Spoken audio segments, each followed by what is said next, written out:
Oh yeah, what up? In this video, I'm going to be discussing my thoughts on Monday Night Raw from last night, the 3-hour special with all three brands, Raw, SmackDown, ECW, and the 3 title matches on there. And then one thing that left me scratching my head, like, why are they doing this? Definitely a desperate moment for ratings, if you don't know right now. Earlier in the show, they did something with Vince McMahon saying, okay, by the end of the show, or midway through the show, you're going to be shocked. He said he's going to do something. He's going to give ownership of Raw, not WWE, just the one brand Monday Night Raw, to someone you would never expect. Someone that if this person would shock the world and you'd say there's no chance in hell this person would ever do it.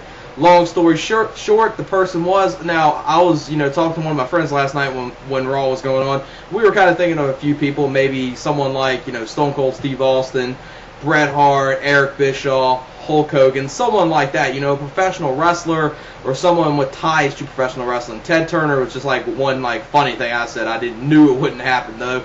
And the person ended up being Donald Trump. Now, this is obviously one of those things that's going to be a ploy to get ratings. Obviously, this is going to get on a lot of the entertainment shows, the showbiz shows, the entertainment shows on ETV, and other shows that are going to be talking about this. Now, this is going to gain WWE media coverage. Now, it's not going to gain them media coverage where it's going to actually increase ratings. This is just like something like, I would say, what I would call Raw last night. You saw a couple good matches on it, but I would say it was Raw jumped the shark. That was pretty much what it was, and that's one of those terms where when a show gets really desperate for ratings, they try to do some type of ploy to get more viewers, and the Donald Trump thing just is a desperate attempt for ratings. And the whole the wrestling, Dave Meltzer's Wrestling Observer newsletter's got like the most despicable promotional tactic. This might be up there right now just because how much this is for a desperate ploy for ratings. Now, let me get into Monday Night Raw. Monday Night Raw started off with Chris Jericho coming out there defending the IC Championship. Person he defended against was Rey Mysterio. So I guess Rey Mysterio, there's rumors of him giving his notice with WWE. I guess they're either false, or if he has given his notice to WWE, he's going to be working at least a little bit longer, or he's possibly going to wait till his program with Chris Jericho's over, then take a break, and then return sometime early next year after this program ends with him. This was a good way to start the show off with Chris Jericho and Rey Mysterio. They have very good chemistry with each other. Now, this match right here is not a match that I would, designate, any star rating to it or anything like that, because this was more for storyline reasons and storyline purposes to further the feud, especially the way this match ended. The way this match ended was Chris Jericho not Chris Jericho, but Rey Mysterio hit the 619 on Chris Jericho, was going up for the drop the dime on Chris Jericho. Jericho called him, then while he called him, he moved Rey Mysterio's mask sideways, and then Rey Mysterio tried to adjust that. Then Rey Mysterio got hit with the code breaker for Chris Jericho to retain the IC Championship. And definitely, obviously, these two are going to be having probably a match for the IC Championship at the Bash pay-per-view. Maybe something like a IC title versus mask match, especially since they're putting so much emphasis on the mask right now. Then up next was the ECW Championship match with Christian versus Tommy Dreamer. Now, this was a relatively very short match. Didn't expect a lot of these matches to go that long, but I was expecting this to maybe be given a little time right here. This is very quick.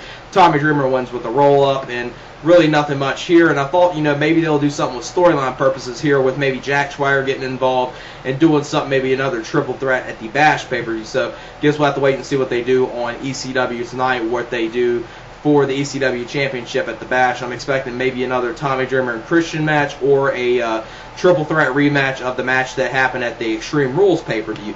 Then the next matchup was the 4-way title match for the WWE Championship with Randy Orton versus Triple H versus Big Show versus John Cena. You saw some good stuff in here with John Cena and Triple H.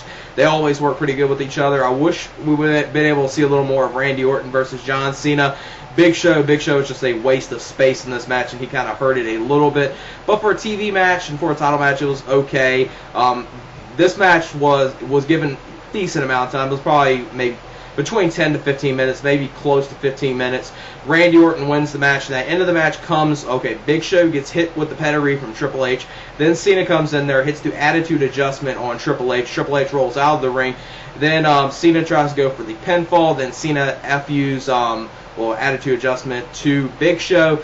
Big Show kicks out of that, choke slams John Cena. Then Randy Orton kind of gets in there, gets a cheap victory, hits the RKO on Big Show out of nowhere, and Big Show is the one to take the pinfall. So Randy Orton wins this match after Big Show pretty much takes every finishing maneuver from all three wrestlers, and that's the way Randy Orton wins. It kind of helps with him, his Viper type gimmick where he's, willing to do anything to keep a hold of the title and, get any cheap win he can to win the title or keep a hold of the title, obviously.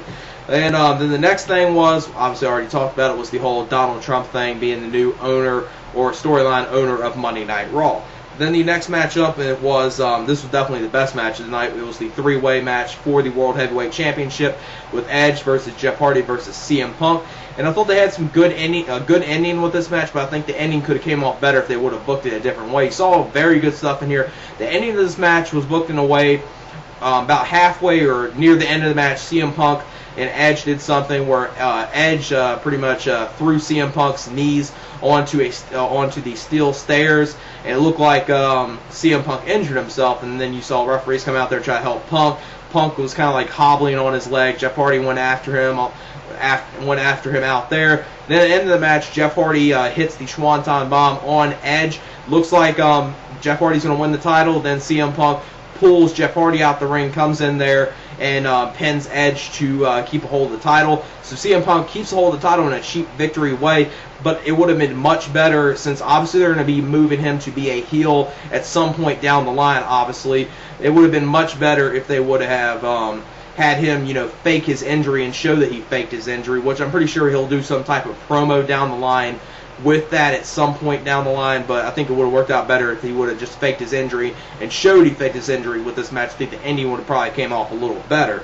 Then the next matchup, before the next matchup, after the triple threat match, Teddy Long comes out there and makes the world title match official for the Bash pay-per-view. It's going to be CM Punk versus Jeff Hardy for the title, and I'm definitely looking forward to that match. That should be very good between those two. Highly doubt that will be a lackluster match. That should be very good. The next matchup was the Hart Dynasty, Tyson Kidd and David Hart Smith versus the Clones, Primo and Carlito. And this was pretty much a teaser match. Really wasn't anything at all.